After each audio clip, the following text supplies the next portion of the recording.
जी महाराज साहब। आराध्य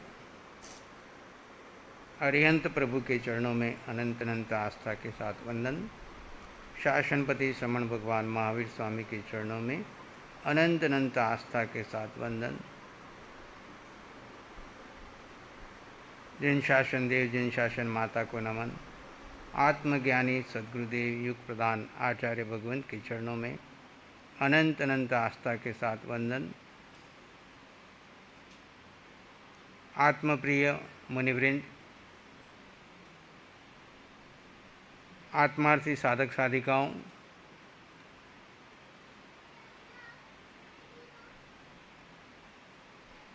आज का ये पावन दिवस शिव मंगल प्रवेश है। शिवाचार्य श्री जी का आध्यात्मिक साधनामय यह पंचम चातुर्मास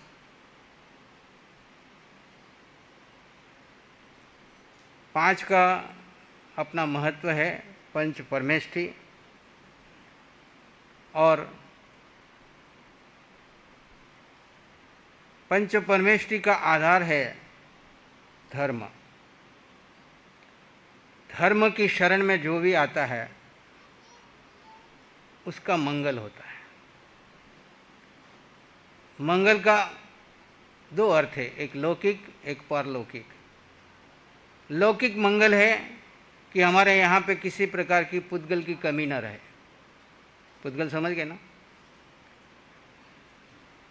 अर्थ की कमी न रहे, सब प्रकार की अनुकूलता रहे। और अलौकिक मंगल क्या है? कैसी भी अवस्था आए, कैसा भी कर्म उदय में आए, कैसी भी परिस्थिति आए, कुछ भी घटना घटे,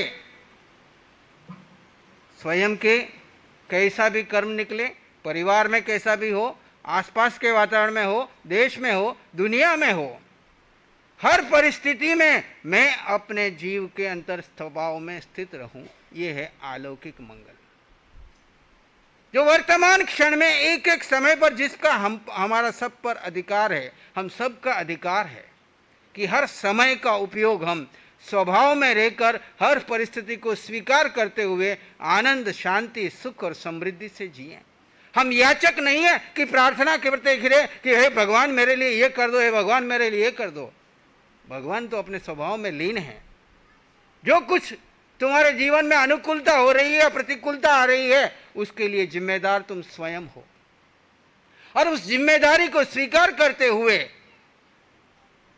उस घटना को, उस परिस्थिति को आनंद पूर्वक स्वीकार करो, क्योंकि मैंने ही बीज बोया है और मुझे ही इस बीज को क्या करना है? मूल से उखाड़ना है। और मूल से उखाड़ने का तरीका क्या है? यही चातुर्मास में आपको सिखाते हैं। और पिछले 5 वर्षों से लगातार पूरे देश नहीं पूरी दुनिया में भगवान यहाँ पर अपनी साधना करते हुए सब तरफ ये अध्यात्म का संदेश पहुँच रहा है। भगवान एक जगह बैठे हैं पर यात्रा अंतर की चल रही है। अंतर विहार हर समय चल रहा है और हर समय अंदर में जंग चल रही है। कौन सी जंग? एक बाहर की जंग को हम सब बंद करने के लिए संदेश भेज रहे हैं मोदी को कि भी शांति करो, शांति करो, दुनिया में कहीं ऐसा ना हो। लेकिन एक अंदर में जंग चलानी है। जड़ और जीव के बीच में जो एक जंग चल रही है, आज तक हमने अज्ञान दशा में जड़ को अपना बना करके सुखी बनने की कोशिश की।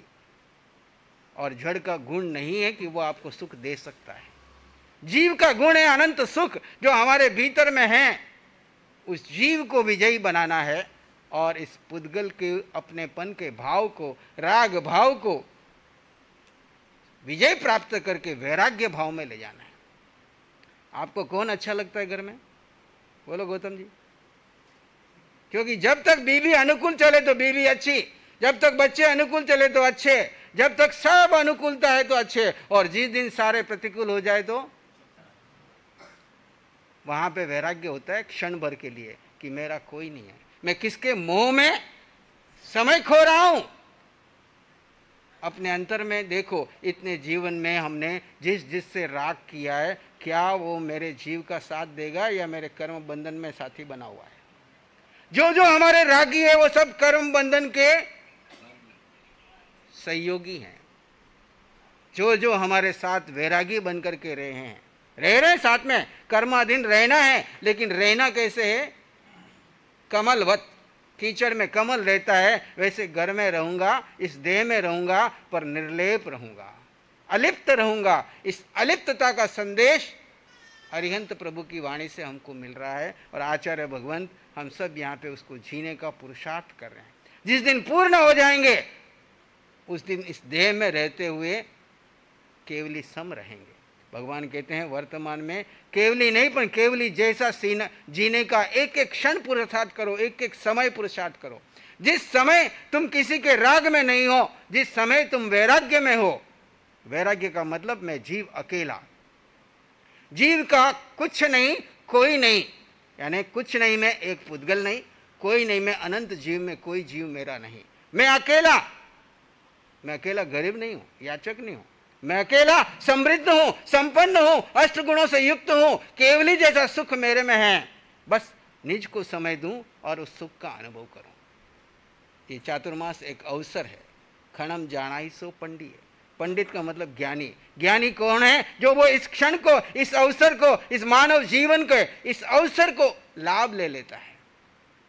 और अज्ञानी कौन है? जो इस मानव जीवन को पुद्गलों के अंदर में, परिस्थितियों को सुधारने में, लोगों को अपना बनाने में, क्रिया प्रतिक्रिया में, अच्छे बुरे में, राग द्वेष में जीवन खो देता है। उसने अवसर अपने हाथ से खो दिया। बहुत कीमत चुकाई हमने इस मनुष्य जन्म की, मुफ्त में नहीं मिला है। अगर आपको मुड़ करके श्रुत ज्ञान के आधार पर भी देखो तो कैसे ये मनुष्य जन्म निगोद से निकल कर एकेंद्रीय, बेंद्रीय, तेंद्रीय, चौरेंद्रीय, पंचेंद्रीय में भी असन्नी, बिना मन वाले, फिर सन्नी में भी तिर्यंच, और तिर्यंच के बाद मनुष्य, मनुष्य में भी समुच्छिम, और फिर मनुष्य के बाद ऊपर आए तो, और उसके बाद भी जिन धर्म मिलना, और जिन धर्म के बाद धर्म के नाम पर सारी जिंदगी बीत जाती है, लेकिन शुद्ध वितराग धर्म नहीं मिलता है। धर्म का आधार, धर्म की नींव भी मालूम नहीं पड़ती है। क्रिया को ही धर्म मान करके अपने आप को श्रेष्ठ मानने में निकल जाते हैं।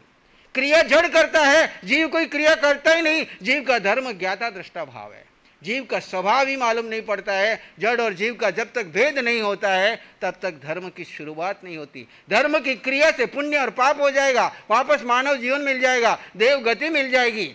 लेकिन मुक्ति जो चाहिए, कर्म क्षय करने की विधि है, वो कहाँ से शुरू होती है? जड़ और जीव के भेद से, सम्यक्त से, और सम्यक्त सदगुरु की कृपा से हमको प्राप्त होती है। सत्य का बोध होता है और सत्य में जीने का जो पराक्रम करता है। अरिहंत वाणी में आया एक शब्द, मैं जीवात्मा को तुम खाली सुन लो, समझ लो, श्रद्धा कर लो और इसको जी लो, ये जीवात्मा तुम्हें केवल ज्ञानी बना देगी। केवल ज्ञान कहाँ से आएगा चोपड़ा जी? पर्दों से? कहाँ से आएगा? अंदर से। आप सब खुद को समय दोगे, अंदर से केवल ज्ञान प्रगटेगा, केवल दर्शन प्रगटेगा, कि अंदर से अनंत सुख प्रगटेगा। कोई परिवार सुख देने वाला नहीं, कोई समाज सुख देने वाला नहीं, कोई धन सुख देने वाला नहीं, कोई बैंक बैलेंस सुख देने वाली नहीं। सुख आपके अंदर है और उसको प्रगटाने के लिए निज को समय देना है, इससे ज्यादा कुछ नहीं करना है। निज के साथ रहना है, और साथ रहने की विधि क्या है? वो सदगुरु की कृपा से आपको मिल रही है। आत्मध्यान धर्म यज्ञ के अंतर्गत जो जो मुमुक्षु, जिनकी तैयारी है, जो जीव को समय देने को तैयार है, वो उस धर्म यज्ञ में पहुंच रहे हैं और अपने कर्म निजरा करके अपने लक्ष्य की ओर आगे बढ़ रहे हैं। गुरु पूर्णिमा के बाद 22 तारीख से 1 तारीख तक गंभीर साधक जो आत्मा को पोषण करना चाहते हैं, जिन्होंने पहले शिविर किए हैं, उन लोगों के लिए 22 तारीख से 1 तारीख तक, 22 जुलाई से 1 जुलाई तक नासिक में, 1 अगस्त तक नासिक में 10 दिवसीय गंभीर धर्म यज्ञ लग रहा है। जो साधक पहले कोई भी 1-2 शिविर किए हैं, 10 दिन के शिविर किए हैं, उन लोगों के लिए।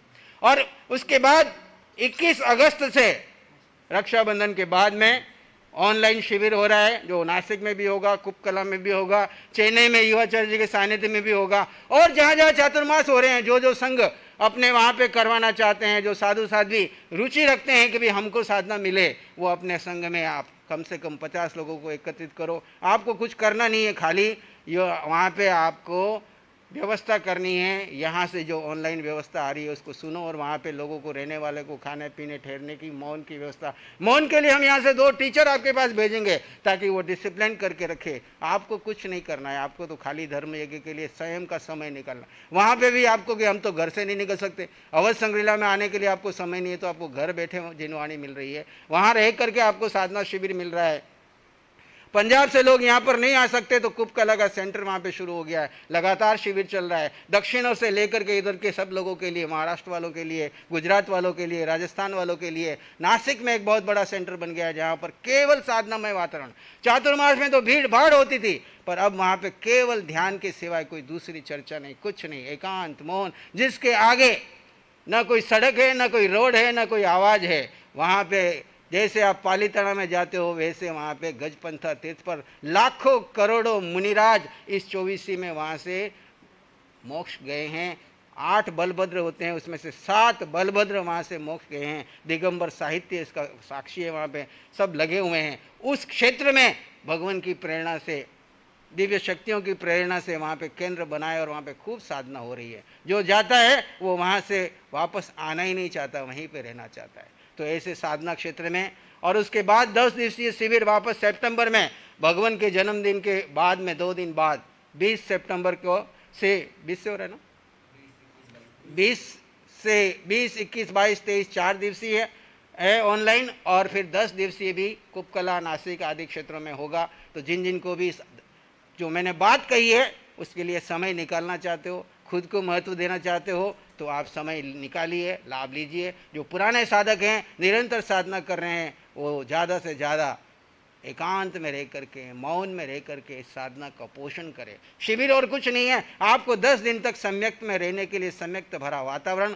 अरिहंत वाणी सुनने को मिलते हैं, और 50-100 साधक आपके साथ रह करके आपकी आत्मा को पोषण में सहयोगी मिलते हैं। तो वो ऊर्जा जो आप लेकर के आते हैं, जो वर्ष भर अकेले नहीं कर पाते हो, वो 10 दिन में अपनी उस लेवल को बढ़ा लेते हो। लोग आके कहते हैं 10 दिन में हम इतना आगे बढ़ गए। आगे कैसे बढ़े? मैं क्यों, घर में भी वैसा विरक्त होकर के रहो।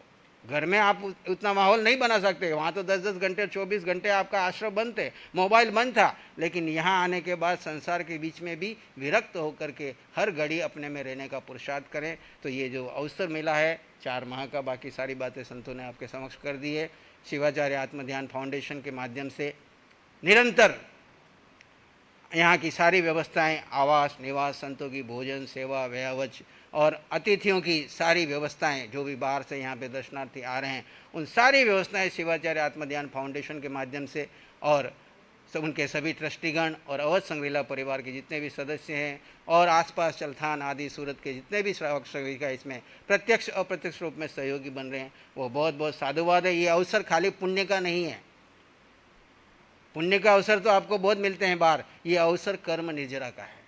जो आत्मार्थी आत्मा की साधना में लीन है, उनकी साधना में आप सहयोगी बनते हैं। वहाँ किसी भी प्रकार के अपनी भावना भी रखते हैं, तो वहाँ पे अपने भावों से कर्म की निर्जरा करते हैं। यह महत्व, आप क्या दे रहे हो, क्या भा रहे हो, ये महत्व नहीं है। महत्व है कि आपके भाव जुड़े, कि किस प्रकार इस धर्म यज्ञ में मैं भी कैसे सहयोगी बन जाऊं, तन से हो जाऊं, मन से हो जाऊं, धन से हो जाऊं, किसी भी रूप में, और अहोभाव कि मुझे अवसर मिल गया है इस सेवा यज्ञ में भाग लेने का। यहाँ पर आपको किसी को कोई, भगवान ने तो नियम ले लिया, बहुत सारी जिंदगी समाज के लिए प्रेरणा देते रहे, यहाँ आने के बाद नियम ले लिया, ना मेरे लिए ना मेरी संस्था के लिए मैं किसी को भी एक पैसे की भी प्रेरणा नहीं दूंगा। जिसको जो करना है करते रहो, उनको कुछ नहीं चाहिए, वो तो अपने आत्मा में लीन हो गए और निकट भविष्य आने वाले समय में बहुत ही जल्दी अपनी सिद्ध शिला को प्राप्त करने वाले हैं। आज हम यहाँ प्रत्यक्ष दर्शन कर रहे हैं, आने वाले समय में ये भी इतने दर्शन कर पाओ या नहीं कर पाओ, क्योंकि एक समय भगवान मुख से कहते थे कि आज तो मैं शिविरों में मिल रहा हूँ, आगे शिविरों में भी नहीं मिल पाऊंगा। और 2019 के बाद भगवान प्रत्यक्ष शिविरों में जाना बंद कर दिया।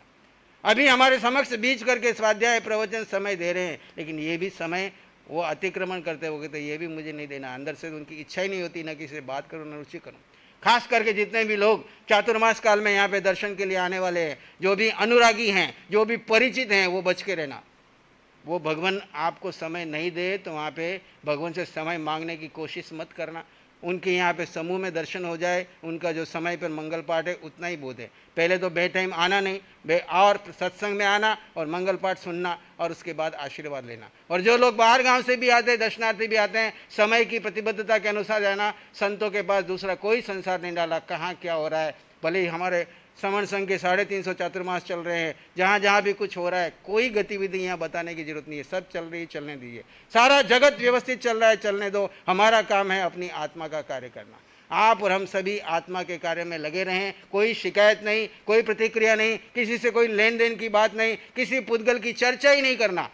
आपको कुछ आध्यात्मिक प्रश्न है तो लिख करके भेज दीजिए। जो ऑनलाइन सुन रहे हैं वो व्हाट्सएप के ऊपर लिख करके भेज दीजिए। यहाँ स्वाध्याय के माध्यम से आपके प्रश्नों का उत्तर समाधान दे दिया जाएगा। और आने वाले समय में हम तत्वार्थ सूत्र के ऊपर स्वाध्याय लेंगे, जिसके जो हमारे पूरे 32 आगमों का एक सार है, समस्त जीनवाणी का सार है, जो 10 अध्ययन के अंदर सारी बात की। 2 अध्ययन का हमने पहले स्वाध्याय किया था। आगे पुनः इसके ऊपर जब से भी सत्संग शुरू होगा उस समय में, और प्रतिदिन का समय हमारा यहाँ पर 10 बजे से 11 बजे तक का समय रहेगा। जिन जिन को भी यहाँ पे लाभ लेना है, जो भी ऑनलाइन लाभ लेना चाहते हैं वो ऑनलाइन लाभ लेते रहे। 1 घंटे में आधे घंटे का भगवान आपको संदेश देंगे, ध्यान कराएंगे, और कुछ हम लोग पहले भजन और स्वाध्याय इत्यादि लेंगे। तो इस सारे प्रोग्राम में आप अपने अपना लाभ उठाइए। ओम शांति।